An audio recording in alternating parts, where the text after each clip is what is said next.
This year's Lent course, which we're going to be holding at James's house, starting on Wednesday the 8th, that's a shame there's a bit of advertising out of the way with, focuses around the book and musical Les Miserables, which is one of my favourite musicals. It's one of the first I actually went to see soon after it came out, first of all, in London.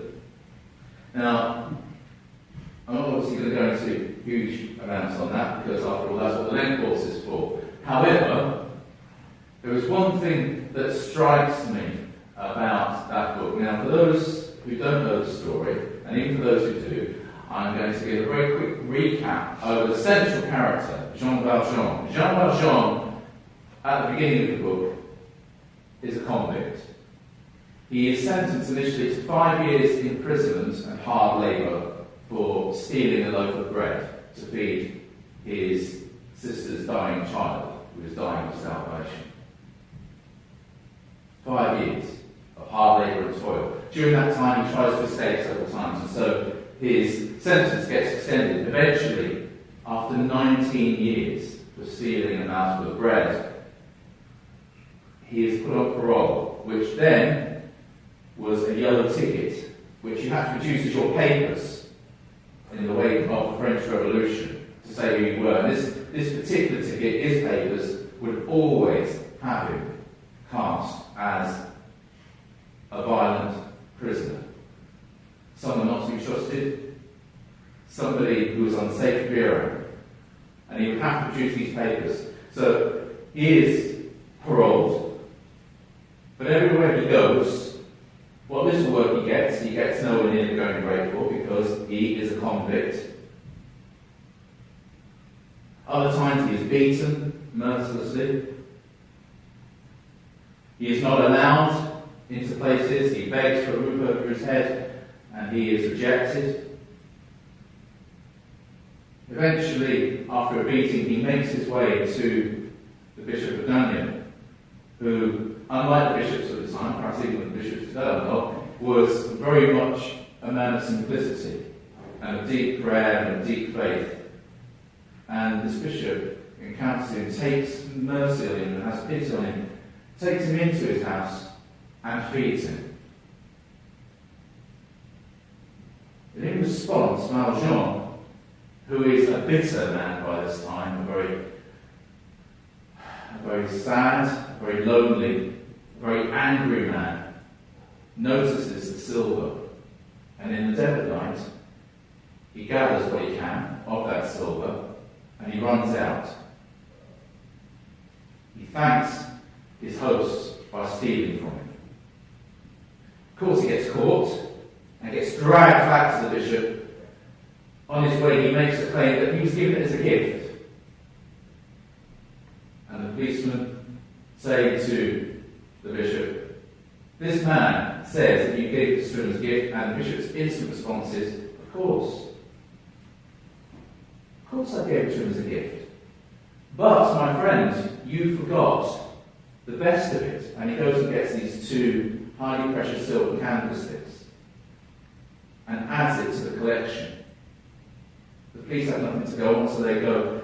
But the bishop says to Jean Valjean, "This night you've been given a second chance. This night I have bought your soul for God. Go out and be a better man." And in the wake of that, he goes through this crisis, seeing what he has become, seeing the despondency, seeing how low he feels he is sunk, and knowing that this piece of yellow paper is going to follow him wherever he goes, and will never give him the opportunity to be anything other than a convict who is treated with contempt, he rips it up and decides he's going to start a new life with a false identity and use this gift, which has now been given to him by the bishop, to create a new life. And that's where the story then takes up. In that moment of despondency, everything seems dark. And yet, the gift of love and the gift of mercy and the gift of hope provide a road of transformation for Valjean, who then becomes so much more than he could ever have imagined. and a man full of love, a man full of mercy, a man full of compassion. He is transformed from somebody where nowhere to go to seeing the world with fresh eyes, seeing the world with hope, seeing the world with mercy and with beauty.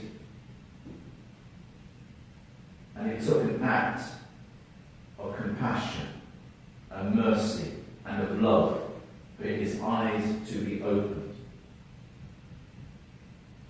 This morning, as we think about Transfiguration, it's a familiar story to us, and we think of it very much in terms of the miraculous, the dazzling white, shining vision, the appearance of Elijah, the appearance of Moses, the sign of the law and the prophets, and that Jesus in the middle of them is the one who fulfills them, the one who in his very person is the presence of God shining with, as the Jews would call the Shekinah, the presence of God, the dazzling light of God.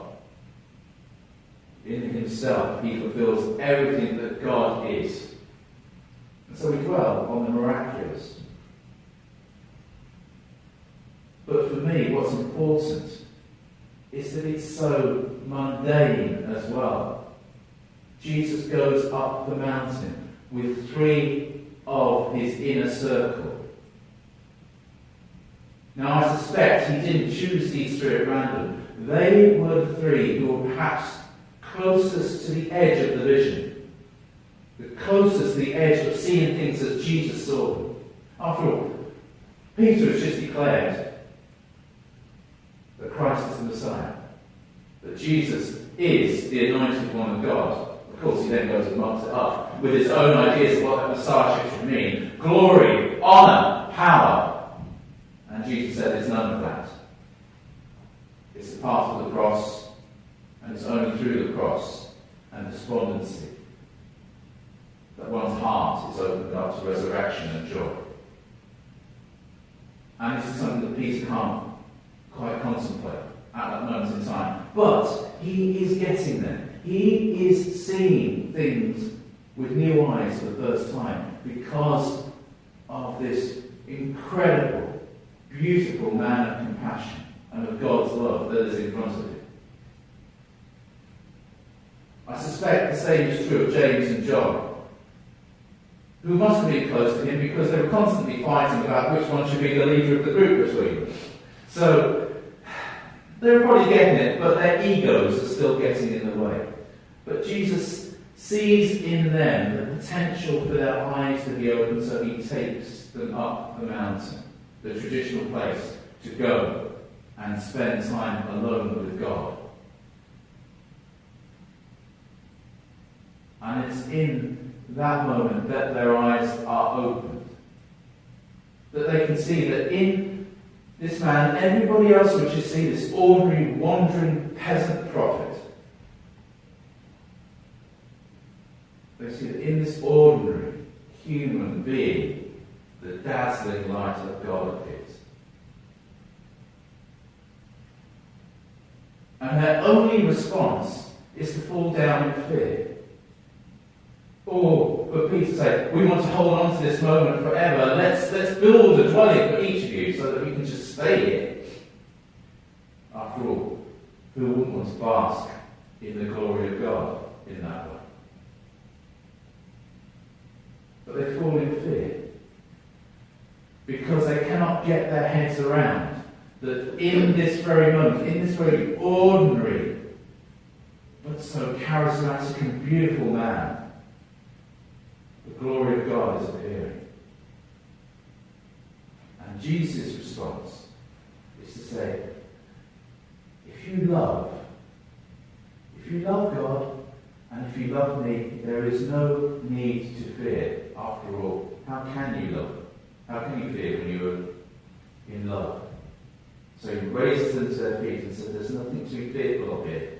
This is a moment of love and of grace and of vision. But a vision that can't be shared with others now, because we are travelling the way of the cross. We are travelling the hard road, the road of one foot in front of the other, the road of a world where there is starvation and false imprisonment and injustice. We are travelling the road where people are uncertain of life. And simply to talk to them about the glory of God and the beauty of God is something that will largely go over their heads. You can only talk to them about it in the light of the resurrection. That day will come. Now come, let us go. The glory that they have received is something that for now they have to keep to themselves. They have to store it up in their hearts and, like Mary, ponder upon it until the time is right to share it. The time when they know in their hearts that the way of God is not the way of pomp and circumstance, it's not the way of military might, but it's the gentle way that leads to cross and resurrection. For those of us 2,000 years on from those days, we have to ask ourselves, how do we also share our sense of the glory of God? How do we share in such a way that people actually can see in their own lives that God is glorious? I suspect that the way we do that is like that simple Bishop of Damien, who in a small act, as far as the world is concerned, of simply saying this is a gift, transforms a man's heart and his life. And because that man is transformed, others become transformed. Other lives are saved, both literally and metaphorically. Other hearts are touched. They too get this sense of the glory and the beauty and the passion and the mercy of God, because this man's own life has been touched. We are a people of transfiguration because we go out into the world that looks very ordinary. We go out into the world which has its despondencies. We go out into the world and, like Peter, James and John, can be fearful and full of our own despondency.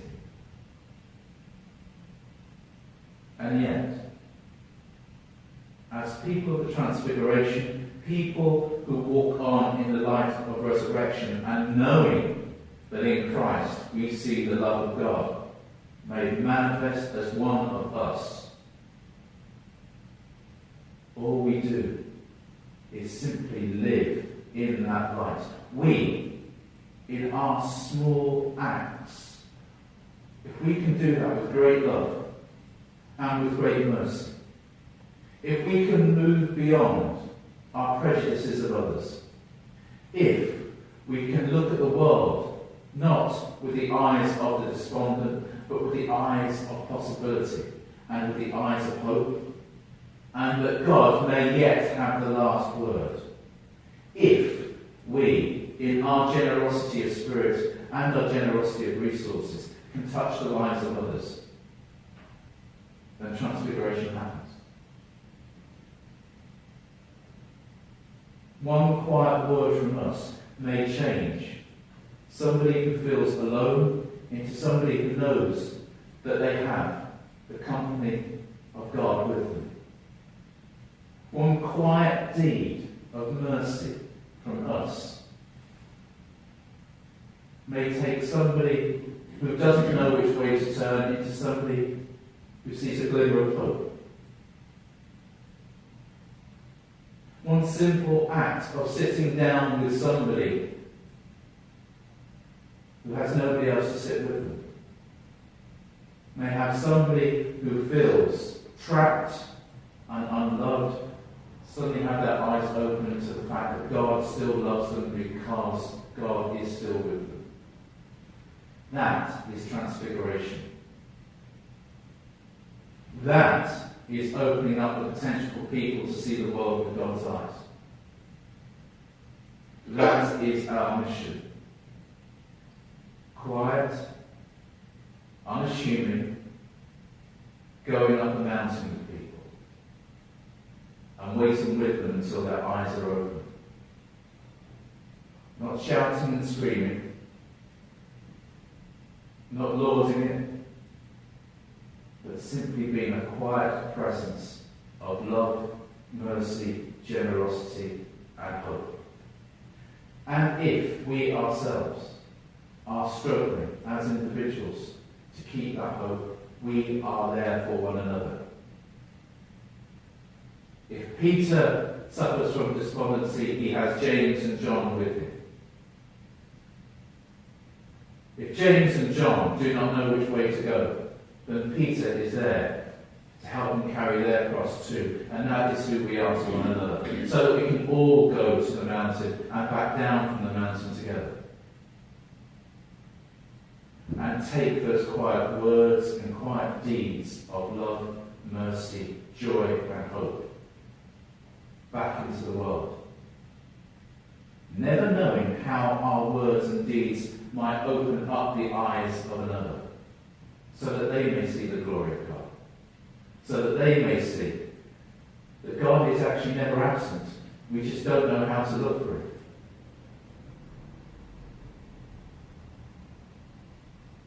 A few days back, I felt very despondent. And I was on my way between two meetings. And I felt very, very low indeed. And I wondered what was going to happen next. And all of a sudden I felt that intense need simply to be with God in prayer. Simply to sit into silence and be with God in prayer. And so I stopped the car. I parked up. And I simply let myself be with God. And then, shortly after that, and where these words come from, whether they come from external, or whether they come from my own mind, I'm sure that God's behind them, because I heard the words in my head. Open your eyes and look around. And I did. And in my heart I heard those words, I'm always here. You've just got to look. And whilst that doesn't take the issues away that I was going to go and deal with, once again I knew that I wasn't alone in that. That's what we can do for one another. That's what we can do for the world. But when they need to go up to the mountain, we climb there with them, so that our eyes may be opened and God's glory may touch their hearts. In the name of the Father, and of the Son, and of the Holy Spirit. Amen. Let's sit in silence for a moment as we